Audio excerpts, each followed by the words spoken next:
एक बात याद रखना, जब हम दूसरों को भरोसा नहीं दे पाए तो हमारे अंदर भी दूसरों पर भरोसा कभी नहीं आ सकता है। हमें विश्वास नहीं, हमें डाउट लगता है।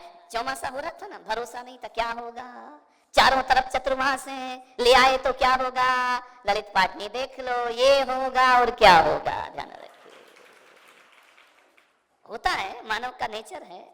मैं भी तो सोच रहा था बैठेंगे नहीं बैठेंगे, आएंगे नहीं आएंगे, शिविर लगाएं नहीं लगाएं। हमने कहा जो भी होगा देखा जाएगा, देने वाला पारसनाथ और लेने वाला पारस। ये मत सोचना कि तुमको हमने बुलाया है, हमारे बुलाने से तुम आते भी नहीं। ध्यान रखना, ना मैंने बुलाया है, ना कमेटी ने बुलाया है, और ना तुम आए हो। ध्यान रखना, ये भी बड़ी होशियारी मत दिखाना कि हम अपने मन से आए हैं। अब मुझे समझ पड़ी हनुमंता, प्रभु कृपा बिन मिलहि न संता। ये भगवान ने बुलाया, ईश्वर ने बुलाया है, ये मेरे पारसनाथ ने बुलाया है, ये बाबा शांतिनाथ ने दरबार लगाया है। ये मेरा दरबार नहीं, ये इनका दरबार है। ध्यान रखना, तीन भगवान यहाँ पर बैठे हैं ना, उनने खींचा है मेरे जीवन की डोर, प्रभु खींचो अपनी ओर। ध्यान रखना, यदि वो ना खींचते तो तुम्हारे भाव बनने वाले नहीं थे। अब मुझे समझ परी हनुमंता, हरि कृपा बिन मिलहि ना संत। ये प्रभु की कृपा है जो मैं यहाँ आया, ये प्रभु की कृपा है जो तुम यहाँ आकर के बैठ गए। ये प्रभु के, वो जो नहीं आ पाए वो कृपा से दूर है। अभी ध्यान रखना, अपने अपने में लगे होंगे गोरख धंधे में। ये प्रभु की कृपा है जो तुमको उसने इस घाट पर बुला लिया है। और एक बात याद रखना, जो इस घाट पर आ जाता है वो उस घाट पर अपने आप पहुंच जाया करता है, उसे पहुंचने में ज्यादा समय नहीं लगता। हम सबकी नैया पार हो रहे, बेड़ा पार हो रहे, वरना यहाँ कैसे इतने सारे इकट्ठे होते। बताओ, आप सबको देखो तो ऐसा लगता है कि भगवान जब भी मुझको मोक्ष हो और जब भी निर्वाण की प्राप्ति हो, अकेले ना जाऊं, ये सारे मिलकर के एक साथ निर्वाण को प्राप्त करें। ऐसा निर्वाण प्राप्त करें। सम्मेद शिखर से नाम आए कि औरंगाबाद में एक महाराज आए थे, इतने सारे सावर मुनि यारिका बन के निर्वाण को प्राप्त किए हैं, कल्याण को प्राप्त किए हैं। ये पवित्र भावना है, छल कपट नहीं है। नौकर पर भरोसा नहीं, नौकर का मालिक पर भरोसा नहीं, उसके अंदर एक खटका रहता है, कब निकाल देगा मुझे यहां से। ध्यान रखना, भरोसे टूट गए हैं। ध्यान रखना, क्यों टूट गए? किसी का किसी पे कोई भरोसा नहीं रह गया। ध्यान रखना, एक ही बात, हमारे अंदर छल कपट का व्यवहार। तिजोरी है तो ताले में है, पैसा है तो ताले में है, गहने हैं तो ताले में है, बाहर वालों का ताला नहीं, भीतर वालों के ताले हैं।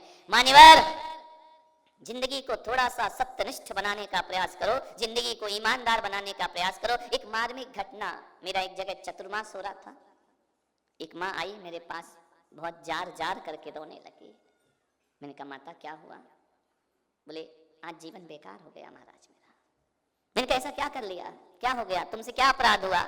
बोले बस समझ गई कि अब दुनिया में कुछ नहीं रखा है। मैंने कहा हुआ क्या?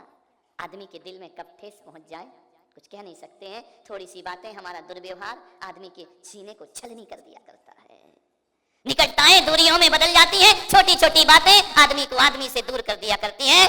बोले महाराज मेरे बेटा है, बहू है, आज घर में बड़ा महाभारत हो गया, कोहराम हो गया, अब उस घर में जाने को मन नहीं करता है मेरा। ऐसे दिन आ गए, कभी एक माँ के साथ 4 बच्चे रहा करते थे, प्रेम से रहते थे, आज ऐसा कैसे हो गया कि माँ उस घर में नहीं जाना चाहती है, बेटा उस घर में नहीं जाना चाहता है। ऐसा नारकी वातावरण परिवार का बन गया और यहाँ बैठ करके हम भगवान की पूजा करते हैं। मेरे मान्यवर ध्यान रखना, यदि घर को अच्छे से नहीं बनाया ना तो यहाँ की पूजाएं तुम्हारा कल्याण करने वाली नहीं है, यहाँ की पूजाओं से उद्धार होने वाला नहीं है। यहाँ बड़े आनंद है, झूम रहे हैं, नाच रहे हैं, घर में नरक जैसा वातावरण है। ये सरलता नहीं है, ये मायाचारी है, ये छल कपट हुआ करता है।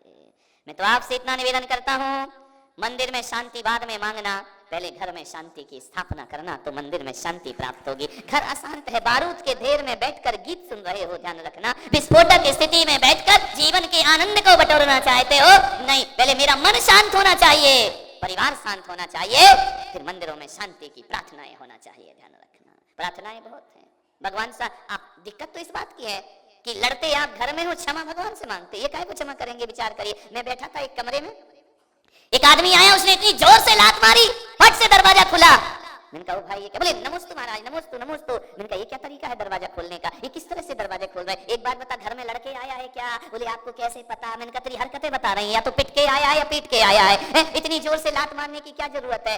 मैंने कहा जा। बोले क्या करूं महाराज, गलती हो गई। तो मैंने कहा जा उस दरवाजे से माफी मांग। बोले दरवाजे से क्यों? आपसे माफी मांग रहा हूं। मैंने कहा जब तक दरवाजा माफी नहीं करेगा तब तक पुलक सागर भी माफ करने वाला नहीं है, जाके दरवाजे से माफी मांग। बोले वो तो अजीब है, वो तो पुद्गल है, उससे क्या माफी मांगना, वो क्या समझेगा? अरे मैंने कहा पागल, माफी मांगने में अजीब दिखाई दे रहा है। अरे लात मारता तब सोचता अजीब को क्या लात मारना, पुद्गल को क्या लात मारना। तूने लात मारते समय नहीं देखा, तूने क्रोध करते समय नहीं देखा। क्षमा मांगने में आदमी बुद्धि लगाता है, तर्क लगाता है। सामान तोड़ते समय ध्यान नहीं आता कि इसको तोड़ने से क्या मिलेगा मुझे, सामान फेंकते समय ध्यान नहीं आता है ये अजीब है, उस पर क्रोध करने से मुझे क्या मिल जाएगा, उस पर गुस्सा करने से क्या मिल जाएगा। मेरे महावीर तो कहते हैं कि अचेतन से भी जो चेतन जैसा व्यवहार करता है वो 10 लक्षण धर्म का स्वामी हुआ करता है। देखना, पत्थरों में भी जो जीव देख लेता है, जो लात मारते समय सोच लेता है कि दरवाजा है इस पर लात नहीं मारना चाहिए, लेकिन आदमी क्षमा मांगते समय तर्क लगाता है, अपराध करते समय नहीं सोचता है। विचार करना, सुबह से घर में बहुत झगड़ा हुआ, इतना झगड़ा इतना झगड़ा इतना झगड़ा। झगड़ा माने काय का था? सामान का।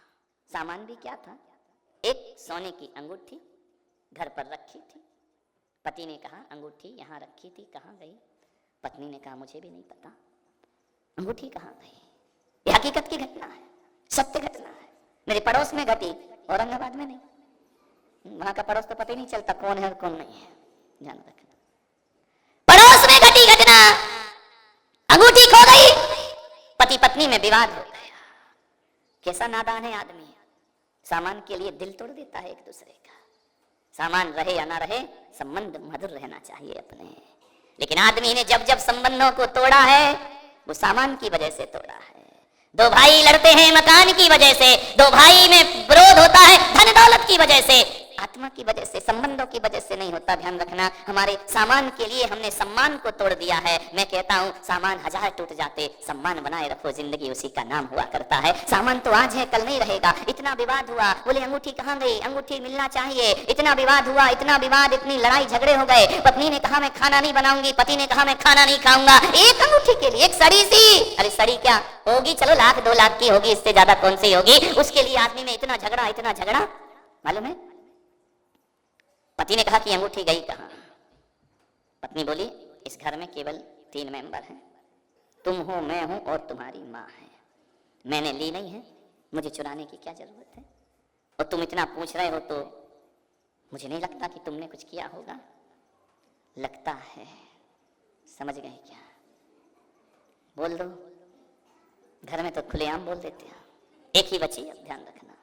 3 सदस्यों में केवल एक बची है, अभी औलाद नहीं हुई है, नौकर चाकर कुछ नहीं है। पत्नी ने कहा कि मुझे लगता है कहीं ना कहीं ये अंगूठी माँ जी ने गायब की है।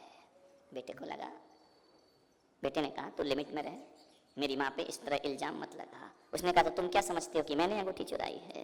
पति ने कहा मैं ये भी नहीं कह रहा हूं कि तूने अंगूठी चुराई है, लेकिन एक बात याद रख, तू मेरी माँ पर इल्जाम मत लगा। मेरी माँ ऐसा काम जिंदगी में कभी नहीं कर सकती है। बोले ऐसे कैसे कह सकते हो, कर नहीं सकती है? जब 3 ही सदस्य इस घर में है तो निश्चित सबकी निगाह माँ पर जाती है। माँ ने ही अंगूठी यहाँ वहां रखी है, एक बार पूछो तो सही। हो सकता है उठा के रख के कहीं भूल, ये हो सकता नहीं, भीतर तो कुछ और ही चल रहा है। यही होता है क्षमायाचारी, यही होता है छल कपट, यही होते, शब्द अच्छे होते हैं लेकिन भावनाएं आपकी भीतर से गंदी होती हैं। मन में तो यही भाव चल रहा कि उसने ही चुराई है, उसने ही उठाई है। बात विवाद बढ़ गया, इतना बढ़ गया, पति ने एक चाटा पत्नी के गाल पर मारा कि आज के बाद मेरी माँ पर इल्जाम लगाने की कोशिश मत करना। पत्नी ने पूछा इतना विश्वास है तुम्हें अपनी माँ पर? बोले हाँ बहुत विश्वास है। क्यों? बोले तू क्या जाने, तेरा मेरा विवाह हुए अभी 6 महीने हुए हैं, माँ ने मुझे पालने में 25 वर्ष तपस्या की है। ध्यान रखना, उसने मुझे पाल पोस करके बड़ा किया है। मेरी माँ वह माँ है। मुझे याद है जब मेरे पिता नहीं थे इस धरती पर, मेरी माँ ने कैसे मेहनत मजदूरी करके मुझे पाला है। ध्यान रखना, मेरी माँ ने गरीबी के दिन देखे हैं। मेरी माँ के पास 2 वक्त की रोटी भी नहीं थी तो भी मेरी माँ मुझे रोटियां खिलाया करती थी। और एक समय तो वह था कि जब डिब्बे में एक ही रोटी होती थी, माँ डिब्बा बंद करती थी और एक रोटी मेरी थाली में रखती थी। और जब मैं कहता था कि माँ तूने रोटी नहीं खाई तो वो कहती थी डिब्बे में रखी है बाद में खा लूंगी। और मैं समझ जाता था कि डिब्बे में कोई रोटी नहीं है। यदि माँ बेटे की दिल की बात समझती है तो बेटा भी माँ के दिल की बात समझा करता है। समझ गया कि डिब्बा नहीं खुल रहा है, इसका मतलब उसमें रोटी नहीं है।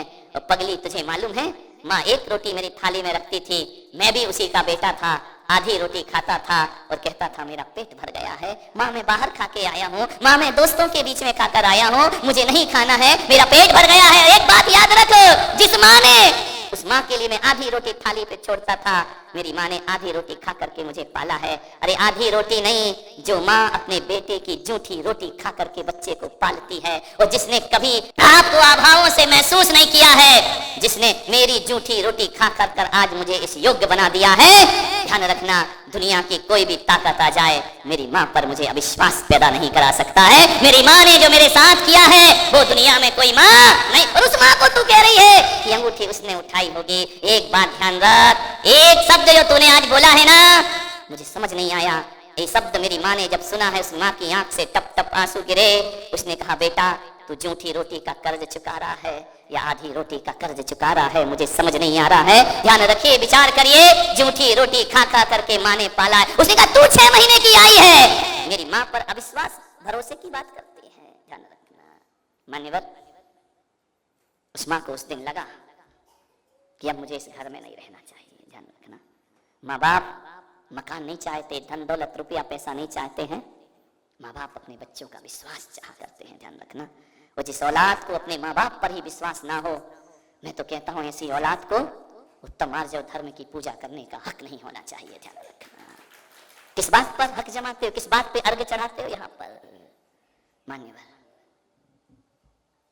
कैसा आदमी है, ऊपर मीठा अंदर जहरीला, रंचक दगा बहुत दुखदानी, सुख पावे संतोषी प्राणी। आदमी सोचता है कि छल कपट करके अपने काम बना लूंगा। मेरे महावीर का दर्शन कहता है जो भी काम दुनिया में बनते हैं ना, वो पुण्य के उदय से बनते हैं, छल कपट से कोई काम बनता नहीं है। पुण्य का उदय होगा तो हर बिगड़ा काम बन जाता है जो छल का सहारा लेगा। एक बात याद रखना, ये जो छल है ना, छल भी तभी सफल होता है जब आत्मा में पुण्य का उदय हुआ करता है, और जिस दिन पुण्य का उदय ना हो तो छल कपट भी तुम्हारा साथ नहीं देता है। ध्यान रखना, जब तक तेरे पुण्य का बीता नहीं करार, तब तक तुझको माफ है, अवगुण कर ले हजार। ध्यान रखना, कोई भी काम दुनिया में बनते हैं ना, तुम लोग यहाँ बैठ करके साधना कर रहे हो, धर्म की आराधना कर रहे हो, मैं यही कहूंगा कि कोई भी काम दुनिया में बनता है पुण्य के उदय से बनता है, और कोई भी काम बिगड़ता है तो पाप के उदय से बिगड़ता है। जब पाप का उदय है तो छल भी साथ नहीं देता है, अब पुण्य का उदय होता है, अपराध भी माफ हो जाते हैं। ध्यान रखना, पुण्य बढ़ाओ, पुण्य को बढ़ाओ, पूजन करो, भक्ति करो, अभिषेक करो, माला फेरो, प्रभु का नाम जपो, ध्यान करो, स्वाध्याय करो, कोई दौलत दुनिया की काम ना आएगी। नहीं लहे लक्ष्मी अधिक चल कर, कर्म बंध विशेषता, भय त्याग दूध बिलाओ पीवे, आपदा नहीं देखता। ध्यान रखना, लक्ष्मी छल से ठहरती नहीं है, छल करोगे लक्ष्मी तुम्हें छोड़ करके चली जाएगी। छल मत करिए किसी से, बगुला भगत मत बनो कि मुंह में राम बगल में छुरी। वक्त पड़े बाका तो गधे को कहे काका, राम नाम जपना पराया माल, जहां मिली दो वहीं रहे सो, जहां मेरी पूरी परात वहीं गुजारी सारी रात। राम नाम जपना और पराया माल अपना, ये छली कपटियों के काम है। बहुत छल होता है लोगों में, मेरे सामने कुछ होते हैं, मंदिर के नीचे कुछ होते हैं, घर जाके कुछ हो जाते हैं, पत्नी के सामने कुछ होते हैं, दुकान में कुछ हो जाते हैं, माँ बाप के सामने कुछ होते हैं। कितने रूप बदलते हो तुम, ध्यान रखना, कितने चेहरे हैं। जब बेजी चाहे नई दुनिया बसा लेते हैं लोग, और एक चेहरे पे कई चेहरे लगा लेते हैं लोग। ध्यान रखना, एक सा चेहरा है क्या? प्याज के छिलके हैं ना, उतारते जाओ उतारते जाओ उतारते जाओ, छिलका फिर छिलका फिर छिलका फिर छिलका, लास्ट में कुछ नहीं है। ध्यान रखना, आदमी का जीवन भी ऐसा ही हो गया है। दर्पण में मुख देखो, सुबह का चेहरा कैसा होता है, बाहर जाना है तो चेहरा कैसा होता है, दोपहर का चेहरा कैसा होता है, रात का चेहरा कैसा होता है। कितनी सूरतें बदलती हैं आदमी की, अकेली सूरत ही नहीं बदलती है, आदमी का स्वभाव भी बदलता है, आदमी का विचार भी बदलता है। ऐसे आते हैं मेरे पास तो चरणों में, ए महाराज तुम ही सब कुछ, सब समझ जाते हैं। ध्यान रखना, अब 30 साल में इतना भी नहीं समझेंगे क्या?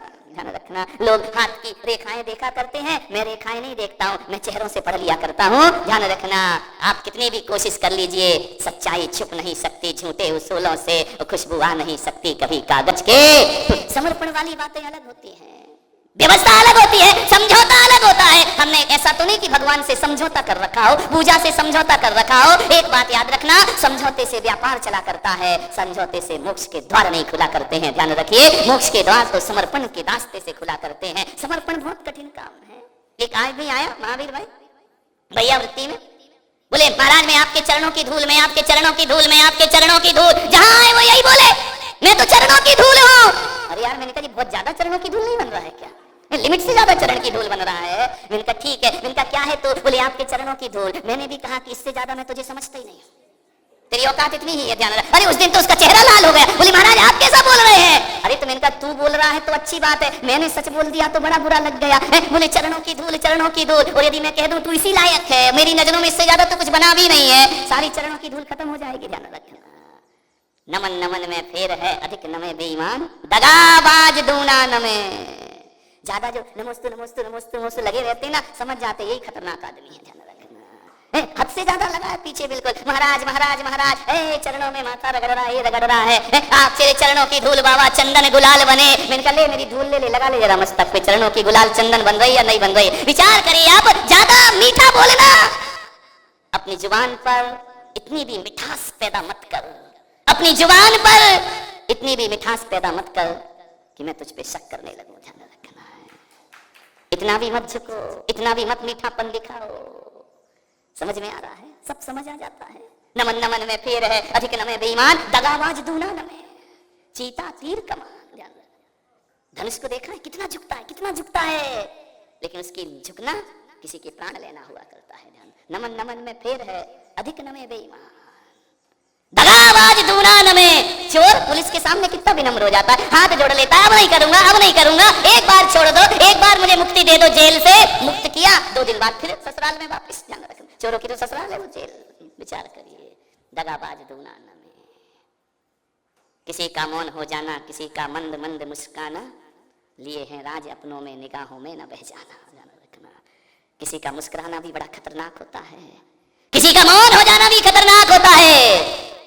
मान्यवर, जलेबी जैसे मीठे मत बनो, गन्ने जैसे बनो। जलेबी की मिठास ऊपर से डाली जाती है, इसलिए कैसी है वो? राउंड राउंड स्टॉक, बिल्कुल सीधी नहीं है, बिल्कुल टेढ़ी टेढ़ी गोल गोल घूम रही है। लेकिन क्यों? क्योंकि उसकी मिठास जो है वह दूसरों से ली गई है। गन्ना सीधा होता है, वह खेत पे खड़ा होता है। उसने जो मिठास पाई है भीख में नहीं पाई है, उसने मिठास अपनी तपस्या से प्राप्त करी है, उसने मिठास अपनी साधना से प्राप्त करी है। उसने ठंडी सहन की है, उसने गर्मी सहन की है, उसने बरसात सहन की है, तब जाकर स्वयं की साधना से मिठास पैदा हुई है। मैं मान्यवर आपसे निवेदन करता हूँ, भीतर मिठास पैदा करो, लेकिन दूसरों के द्वारा दी गई मिठास नहीं। स्वयं की साधना से व्यवहार मीठा होना चाहिए, स्वयं की ईमानदारी से मीठा होना चाहिए। जलेबी ने तो बाहर से पाई है मिठास, इसलिए उसे सीधा नहीं किया जा सकता है, वह हमेशा टेढ़ी की टेढ़ी रहती।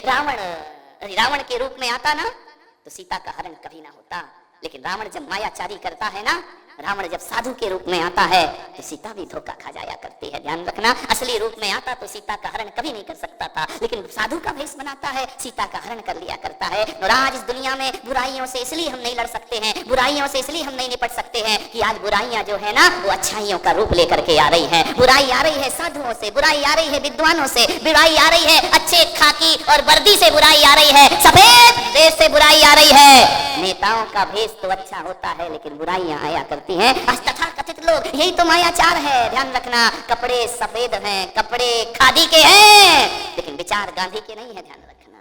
सोचना है आपको। ये रंचक दगा बहुत दुखदाई। पूरी रामायण को मैंने पढ़ा, मुझे माफ करना, एक बात मुझे समझ नहीं आई।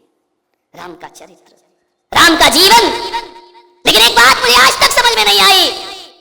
उसके लिए राम पर थोड़ा सा प्रश्न चिन्ह लगता। पूरी रामायण में बहुत आदर्श में जीवन था उनका, लेकिन एक बात मेरे गले नहीं उतरती है कि राम ने बाली को मारने के लिए छल का सहारा क्यों लिया था। ध्यान रखना।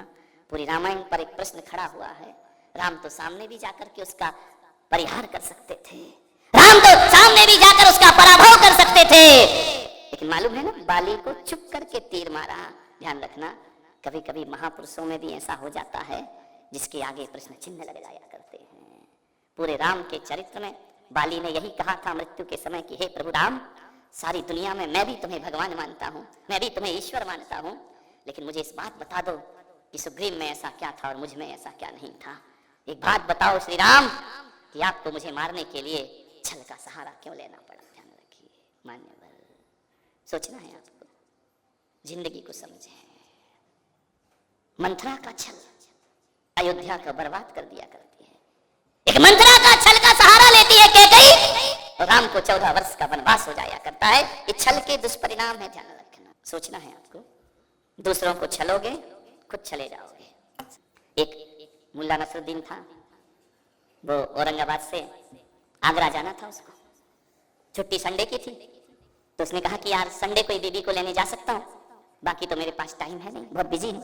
तो मालूम है क्या किया उसने, रेलवे स्टेशन पर पहुंचा औरंगाबाद की, और संडे को तो इतना रश कि पैर रखने को जगह नहीं पूरे रेलवे स्टेशन पर, पूरे किसी बोगी में पैर रखने को जगह नहीं। अब उसने कहा क्या करूं, जाना तो मुझे आज ही है। तो गया बाहर, औरंगाबाद के प्लेटफार्म से बाहर निकला, एक जनरल स्टोर की दुकान थी, वहां गया और एक सांप खरीद करके ले आया, नकली सांप ले आया, चाबी भरने वाला सांप ले आया। वो चाबी भर करके उसने सांप रेल के डिब्बे में छोड़ दिया। जैसे ही छोड़ा 5 मिनट में डिब्बा खाली हो गया, सब उतर गए, सांप सांप सांप सांप सांप, पूरी पोटली उटली पेटी एटी सूटकेस सब बाहर, डिब्बा खाली। मुल्ला ने कहा आ गया मजा, रंचक दगा बहुत दुखदानी, सो गया आराम से, पूरी सीट खाली मिली। 9 बजे बैठा बैठा शाम को ऐसी नींद आई, 5 बजे आंख खुली, बाहर झांक करके देखता है एक चाय वाला आया, चाय बाबूजी चाय। उसने कहा ये बता स्टेशन कौन सा है? बोले औरंगाबाद। बोले टाइम क्या हो रहा है? बोले 5 बज रहे हैं। अरे औरंगाबाद से गाड़ी 10 बजे चली जाती है, 5 बज रहे अभी तक गाड़ी गई नहीं क्या? बोले नहीं बाबूजी गाड़ी तो गई, इस डिब्बे में सांप घुसा था तो डिब्बा काट दिया है। रंचक दगा बहुत दुखदानी, सुख पावे संतोषी। दूसरों को छलोगे तो छाले अपने ही भीतर पड़ेंगे, ध्यान रखना। सरलता होना चाहिए, सहजता हमारे जीवन में होना चाहिए। जितनी सरलता सहजता होगी उतना आर्जव धर्म हमारे जीवन में। मैंने बचपन में एक कहानी पढ़ी थी, बहुत अच्छी लगती है मुझे आज भी, सुना दूं? बचपन की कहानी है, नहीं तुम्हारे घरों की नहीं है, तुम्हारे यहाँ तो कहानी घर घर की, ध्यान रखना। बचपन में कहानी पढ़ी थी, यही कोई 4ठी 5वीं क्लास में, आपने भी पढ़ी होगी, लेकिन बड़ी प्रेरक कहानी है। एक बाबा भारती थे, उनके पास एक सुल्तान नाम का घोड़ा था, बड़ा अद्भुत घोड़ा था, हवा की चाल में चलता था, तूफान की चाल में चलता था। जहां से बाबा भारती का वो घोड़ा नहीं, वो बेटे के समान इशारे समझा करता था। इतना अच्छा उन्नत नस्ल का घोड़ा बाबा भारती के आश्रम में था। एक दिन उस घोड़े पर खड़क सिंह डाकू की नजर पड़ जाती है। पहले डाकू घोड़े पे आते थे, पहले का जमाना और आज के में इतना अंतर है कि पहले डाकू घर में लूटने आता था, और अब के डाकू मालूम है लूटने नहीं आते, तुम्हें सूटकेस ले जाके दे देते हो कि ये पकड़िए, वो तुम्हारा बच्चा ले जाएंगे उठा करके, वो तुम्हें बदनाम करेंगे, तुम ही ले जाके देते कि ये ले लो और मेरा बच्चा छोड़ो। स्टाइल बदल गई है, पहले की स्टाइल अलग थी, अब तो लुटेरे के पास हमें जाना पड़ता है लुटने के लिए, ध्यान रखना। डाकू ने सोचा ये घोड़ा मुझे मिलना चाहिए, लेकिन बाबा भारती मुझे घोड़ा तो देंगे नहीं। उसने कहा छल का सहारा लिया, एक अपाहिज का रूप बनाया, बैठ गया सड़क किनारे। बाबा भारती तो संत हृदय घोड़े पर बैठ करके जा रहे हैं, देखा कि रास्ते में कोई अपाहिज बैठा है। बाबा भारती उतरे और कहा कि क्या तकलीफ है तुमको? बोले बाबा मुझसे चलता नहीं बनता, मेरे पैर अपाहिज हैं, सांझ गिरने को है, सांझ ढलने को है, अंधेरा गिरने को है, मुझे उस पार जाना है। बाबा भारती ने कहा मेरे घोड़े पर बैठ जा सुल्तान पर, चल। बोले छोड़ाएगा आप? बोले चिंता मत कर, ये घोड़ा नहीं है, इंसान से कम नहीं है, तू बैठ इस पर।